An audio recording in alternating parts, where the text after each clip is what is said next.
Bonjour mes chers poissons, je vous remercie de me retrouver pour ce nouveau taroscope, celui du mois de juillet 2017, sur lequel on va se pencher. Alors la première carte que nous avons est une lame majeure pour débuter de ce tirage. Vous le savez à présent, elle est là pour nous donner des conseils sur les attitudes et les comportements qui pourraient nous être utiles au cours du mois de juillet. L'état d'esprit, les décisions, ça peut être aussi des événements extérieurs qui viennent un peu vous bouleverser positivement ou bouleverser positivement les événements au cours du mois de juillet. Et on a la carte du pendu. Alors, la carte du pendu, elle est toujours un peu inquiétante parce que forcément, elle nous présente ce personnage qui a la tête à l'envers, qui est dans une situation d'inertie forcée, puisque la seule chose qui peut se mettre en mouvement pour le pendu, c'est la réflexion, c'est l'esprit. Le reste évoque l'impossibilité d'agir, tout est en veille momentanée. Et pendant ce temps-là, l'esprit travaille. Les mains dans le dos, ça affirme la nécessité ou la volonté de ne pas agir, que ce soit une volonté, le tirage l'encourage. Si au sujet d'une situation, d'un problème, d'une relation, d'un événement, vous êtes dans plutôt l'idée de prendre du recul et de la distance, de ne pas agir ou interagir, de ne pas intervenir, et plutôt de réfléchir, le tirage vous dit que c'est une bonne idée. Et si vous rencontrez des problèmes, ou peut-être c'est simplement l'idée du bilan un petit peu de milieu d'année, on s'arrête et on réfléchit, on prend le temps de un petit peu visualiser la situation de façon globale. C'est une carte qui nous parle de justement accepter ces périodes où les choses semblent bloquées, puisque c'est des périodes de blocage temporaire qui vont permettre de, on va dire, cogiter, réfléchir. C'est une carte où on fait le bilan, on fait l'addition un petit peu. C'est une carte positivement, hein, ça permet de comprendre un peu le cycle qu'on est en train de finir ou justement qu'on souhaite dépasser. Et cette pause, cette pause qui peut être une forme de repos quelque part, cette distance amène une réflexion qui peut déboucher sur de nouvelles solutions. C'est des épreuves en soi qui pourraient être salutaires. Ça peut être aussi l'idée qu'on s'enchaîne volontairement, on se met volontairement dans une situation de statu quo et ces lenteurs-là nous sont soit essentielles, soit finiront par être profitables. C'est une carte où on va se contenter de ce que l'on a. Euh, on va peut-être devoir faire certains sacrifices, devoir faire certaines concessions, mais on en est capable si la carte se trouve dans les aspects positifs. Ça peut être quelquefois aussi le pendu des liens qui se renforcent, qui se resserrent dans le cadre d'une amitié, de relations amicales, familiales, amoureuses. Euh, parce que on respecte la parole donnée, parce qu'on est capable d'attendre le temps qu'il faut, la personne ou que la situation évolue. Ou...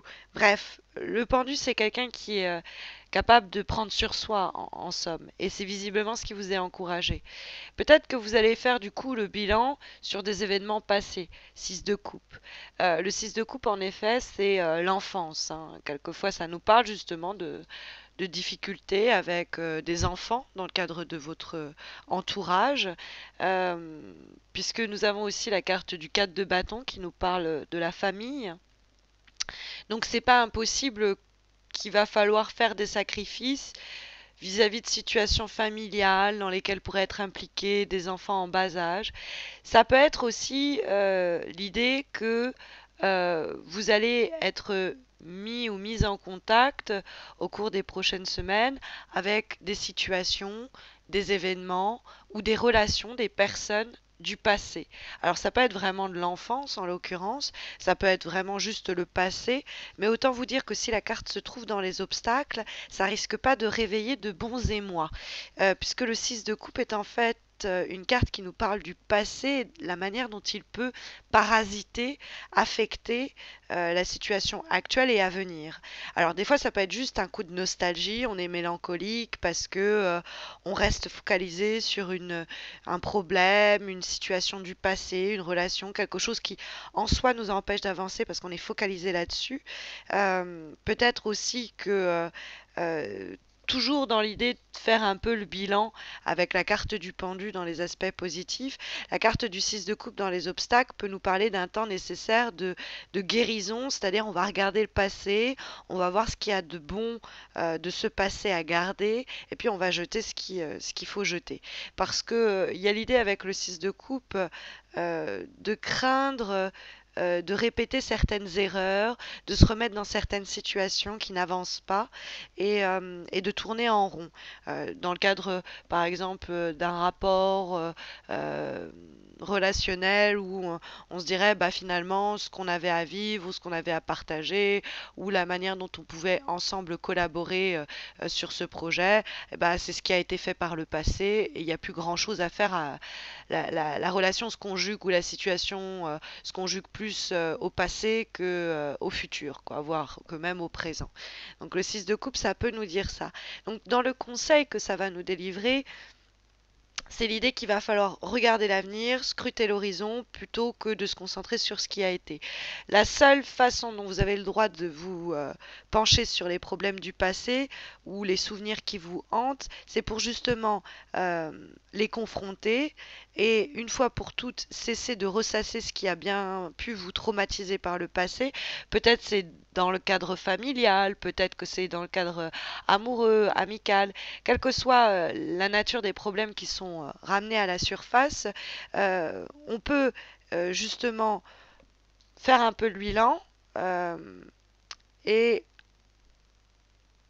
pour jeter aux orties tout ce qu'il faut laisser derrière soi et avancer et évoluer. Bref, arrêter de ruminer le passé, arrêter de rester bloqué dans de vieux mécanismes. Il est temps de se projeter, d'espérer, de dépasser cette force qui nous retient d'agir ou cette force qui nous empêche d'aller de l'avant. Euh, et l'idée de faire face à des choses qu'on évitait, faire des efforts pour rencontrer l'amour, faire des efforts pour retrouver cette personne, pour... Bref, on arrête de se montrer irresponsable, on n'est plus mature, quoi. Il y a cette idée-là. Donc, il y a quand même des énergies du passé qui apparaissent aussi à travers la carte du pendu. Mais la carte qui arrive juste après le pendu, c'est l'arcane sans nom. C'est justement, hop, on tire une croix dessus et on va de l'avant. Et c'est à cette condition-là qu'on voit le valet de coupe surgir, c'est-à-dire excusez-moi, une nouvelle énergie. Le valet de coupe se joue plus sur, doit se comprendre plus sur un plan émotionnel, comme d'ailleurs le 6 de coupe, hein, on est toujours dans le monde de l'affect avec les petits gobelets d'or là. Et le valet de coupe, c'est typiquement la carte où on est... il y a un nouvel entrain, si vous voulez. On était dans une phase peut-être de stand-by, mais on voit, on sent émerger de nouveaux débuts. Que ce soit une bonne nouvelle qu'on espère et qu'on attend, qui va améliorer les choses sur le plan professionnel. On ressent à ce niveau-là qu'on a ce qu'il faut, c'est-à-dire l'attitude, la pensée positive, l'affirmation de soi, et puis l'espoir, tout simplement, et tout ce qu'il faut pour dynamiser les choses et les modifier, les métamorphoser. De la même façon, sur n'importe quel projet, quel qu'il soit, ou sur le mode même de la relation, quelle qu'elle soit, de quelque nature qu'elle soit, on va arrêter de rêver un peu trop les choses et on va essayer de peut-être se manifester un peu plus, c'est-à-dire confronter nos envies, nos désirs à la réalité. Mais ça, c'est vraiment ce qui est en train de poindre à l'horizon. On n'y est pas encore, c'est l'énergie, la vibration. Mais elle vise un meilleur être, elle vise une nouvelle stabilité. Le 4 de bâton, c'est vrai que c'est une carte qui nous parle de... Vous pourriez, au cours du mois de juillet, retrouver la famille, passer du temps avec eux. Ça pourrait vous redonner un peu des racines, c'est pas impossible. Mais ça pourrait aussi être une forme de refuge, hein, une retraite, un repos bien mérité, entre guillemets, où ça vous permet justement un peu de faire le bilan. Mais le 4 de bâton, avec le valet de coupe qui converse, c'est cette nouvelle idée, c'est cette nouvelle envie, c'est cette nouvelle étincelle qui se dirige, on l'espère en tout cas, vers un renouveau en termes de stabilité dans notre existence. Et le tirage semble en tout cas l'encourager ou l'annoncer. On va avoir en avant-dernière carte, cette fois-ci issue du tarot Oshozen. Là, vous avez devant vous la version dorée du tarot de Marseille, et celle-ci, celle de l'Oshozen, c'est la version un peu plus zen, mentale, spirituelle, psychologique, toujours du tarot de Marseille, des lames majeures et mineures. Et nous avons la carte Slowing Down, qui est en fait le cavalier de denier, qui nous dit qu'il ne faut pas se presser. Le processus dans lequel vous êtes pris ou prise va prendre du temps à se concrétiser. Cavalier de denier s'accorde assez bien avec le pendu et quelque part aussi avec le valet de coupe, parce que valet de coupe c'est quelque chose qui germe, c'est quelque chose qui est tout juste en train de sortir de terre.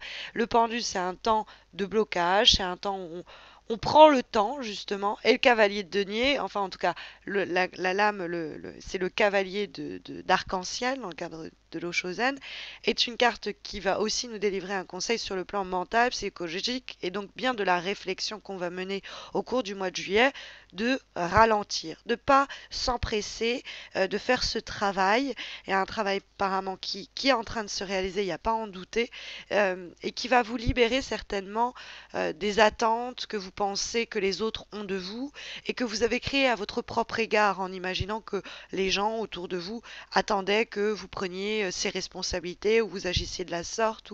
Et vous allez vous défaire de ces illusions, de ces pensées un peu fantasmées que vous portez avec vous, pour plutôt vous recentrer sur vos vrais besoins, pour faire la place nette à de nouvelles qualités qui sont celles de l'acceptation, de se montrer quelque part réceptif à ces changements, peut-être discrets mais certains, qui sont en train de se produire en vous, presque de porter l'oreille et d'être attentif pour en ce sens, trouver peut-être plus aisément votre chemin.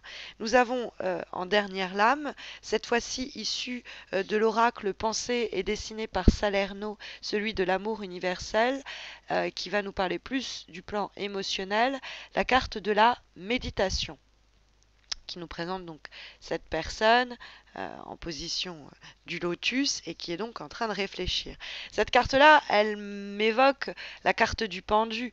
Elle m'évoque cette idée qu'on est réceptif, en train d'écouter un petit peu ce que notre âme, notre fort intérieur cherche à nous communiquer. Donc c'est l'esprit et le cœur qui s'unissent et qui vont nous guider, mais de l'intérieur. Il ne faut pas être distrait avec la carte de la méditation, un peu comme d'ailleurs le pendu, par des événements, des personnes extérieures. C'est en soi que l'on va trouver la lumière, le chemin, en se défaisant des illusions, des attentes que l'on pense que les autres ont à notre égard, pour se recentrer sur nos propres attentes, dégager de ce nuage de fumée que serait ce que l'on pense être la vie des autres à notre égard.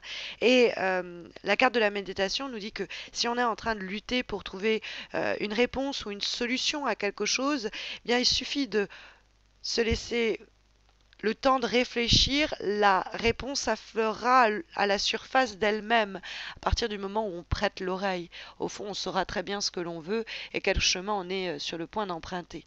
Voilà un petit peu l'idée qui se dégage pour votre mois de juillet. J'espère que ça pourra vous aiguiller. Sachez que si vous avez besoin de quelque chose d'un peu plus spécialisé, spécifique à votre situation actuelle, j'organise un concours chaque mois pour vous permettre de remporter un tirage gratuit, un petit peu comme celui-ci, mais centré autour de la problématique qui vous occupe actuellement. Donc ça se passe sur Facebook, c'est très simple. N'hésitez pas à me rejoindre, vous avez le lien de ma page Facebook sous cette vidéo. Vous verrez, c'est très simple. N'hésitez pas non plus à vous abonner à ma chaîne YouTube si ce n'est pas encore fait. Je vous souhaite à tous et à toutes un très bon mois de juillet, de très bonnes vacances à ceux qui partent. Et puis je vous retrouve à la fin de ce mois de juillet pour les horoscopes du mois d'août. D'ici là, prenez soin de vous.